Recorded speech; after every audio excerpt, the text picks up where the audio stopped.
Hey, welcome back to Hotline and with the hot people with the hot hats. Sean Rush is my name. I'm here with Sarah Jane Seddon. And we're here with Wattie Watson from the Firefighters Union. That's right. We're interviewing unionists. Give her a hot hat. A hot hat, there you go. She's in the hot seat. Being a firefighter, of course, she would be very comfortable with that, I'm very sure. Yes. So Wattie, yeah, tell us a little bit about how you ended up being in the firefighters union. Now, was that because you were a firefighter and then decided that you wanted to get to the union, or were you part of a union and then seconded into the?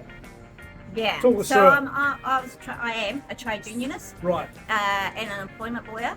And I came to the firefighters via Australia. Actually, I got a job over in Australia. I wrapped up my Hamilton law firm, Wattie Watson and Crew, and did another one Ruby Law, and went across the ditch to just work for the Firefighters Union, where I was there for about 9 years, and then the job here came up. It's time to come home. Yeah, when was that, Wattie? I came back in December 2018. 2018, okay.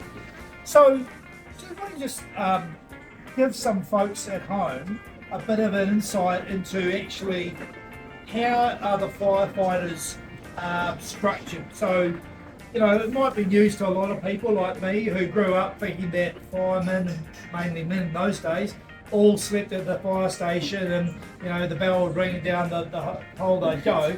But actually most of them now totally volunteer, Yeah. with a small number actually that are actually full-time. Do you just want to talk through how that all looks like?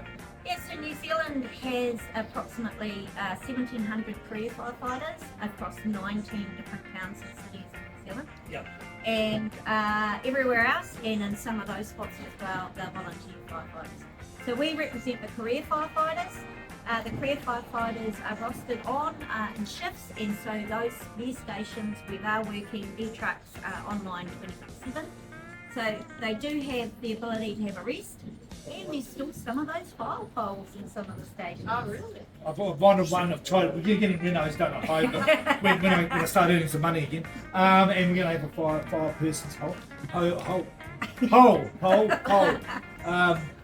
Hey, but I tell you what, I used to drive trucks for furniture removal companies. We'd go to these small towns around New Zealand, and we'd always go to the fire station and pick up someone to give you a hand and hold the end of a piano sort of thing. Yeah. Do the boys still or women still do that? Oh, absolutely. Like there are some Lady stations, units, we called them. There are some stations, career stations, that are just flat out all the time responding. Yeah.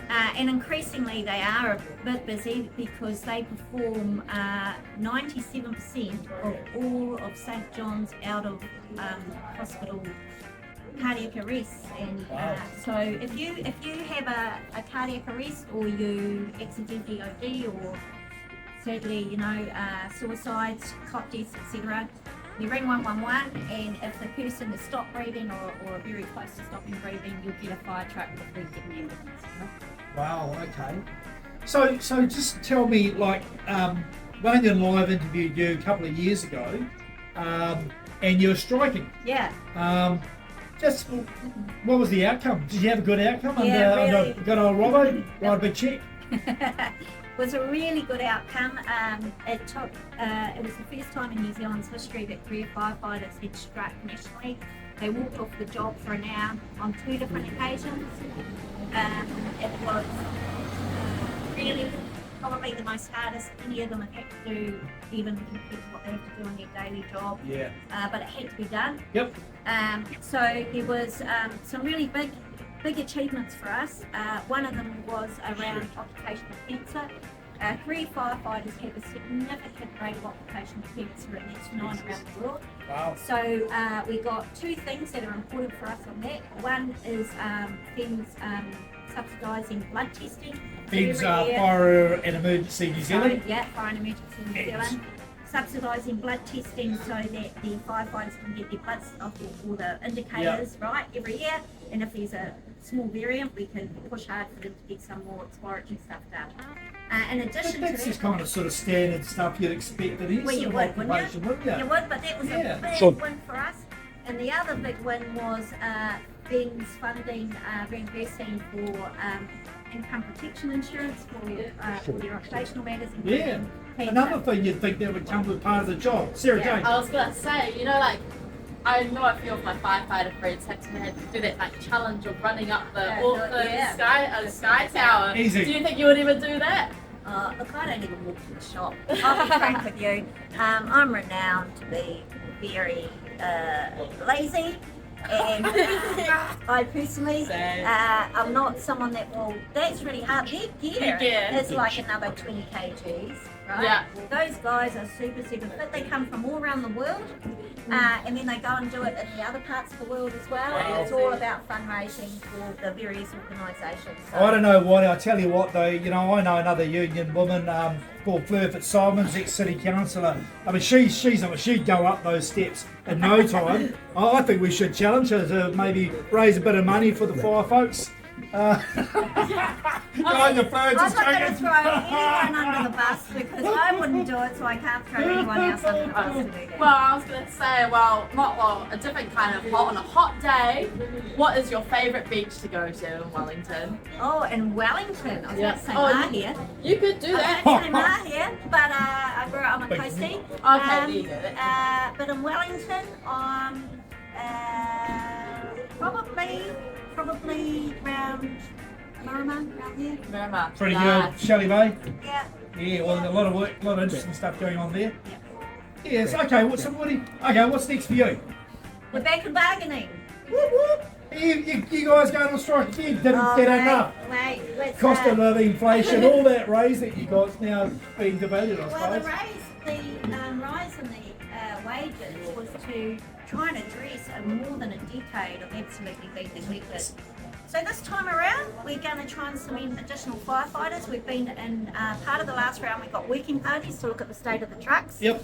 the level of the staffing. We've still got some occupational health and safety and cancer stuff to do, and of course there's always money, right? Always money. So we just the last agreement expired a month ago, so we're just back into it now. Yeah. Okay, Wattie. Well, you know, more power to you and the work you do and the work of those firefighters. You know, I was watching the video of you and like everyone's just tooting and they all love the firefighters, a bit like the police and like the nurses and so forth. Tell you what though, in London when the tube strikes, guys go on strike, no one likes them. You know, same issues, but they get no sympathy from the public. But anyway, hey Wattie, thanks so much for coming along. I'm Sean Rush in Hotline. A lady in the hot seat is Wattie Watson, and we're here with Sarah Jane as well. That's it from Hotline today. Cheers. Hotline. Have a good day.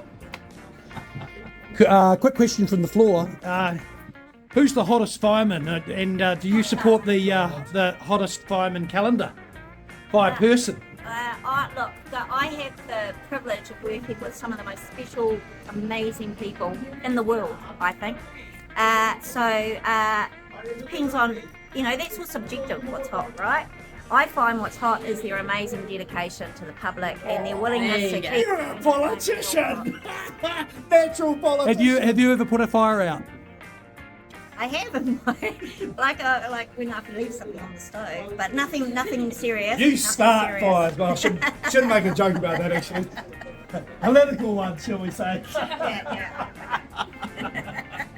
Start the boat, set little bombs off. No, I shouldn't say that either, please. No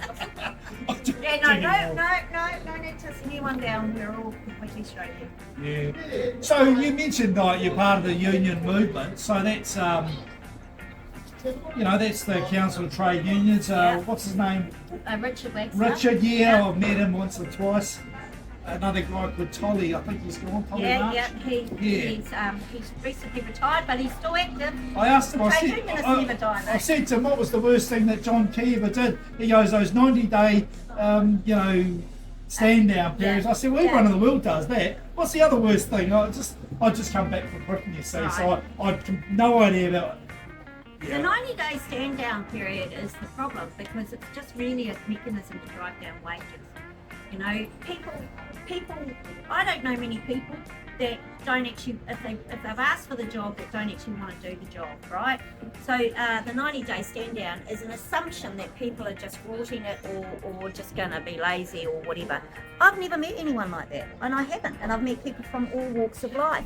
If they're going for a job that they feel equipped and trained and resourced to do, and it's something they're really interested in, then you're not going to have the problem. So from my perspective as a professional lawyer, every contract that I've had, both abroad and here, has this 90-day because they want you to sit down and actually be able to talk the talk that you did in the interview.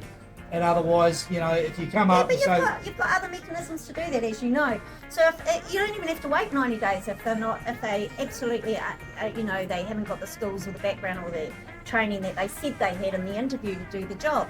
You can do that from very early on. Go to them and say, hey, this isn't what we thought. And then talk about whether or not there's some options on how to get them there, or whether or not that is actually the job for them. One of the barriers I found, couldn't get a mortgage in that 90-day period. So fortunately, right. my boss said, "I will waive it." So we managed to. Now I live up. Yeah. Anyway, just a little. We can do this. Get Fleur back here with the things on. Anyway, so thanks so much, Wattie, for again coming along on the hotline on Friday afternoon here in Port Place. St. Diablo. St. Diablo. Very hot. Very hot. Very Burning hot. fire. What a great little spot. Anyway, you have a great weekend. Keep up the good work. Thanks for having us. Brilliant. Thanks.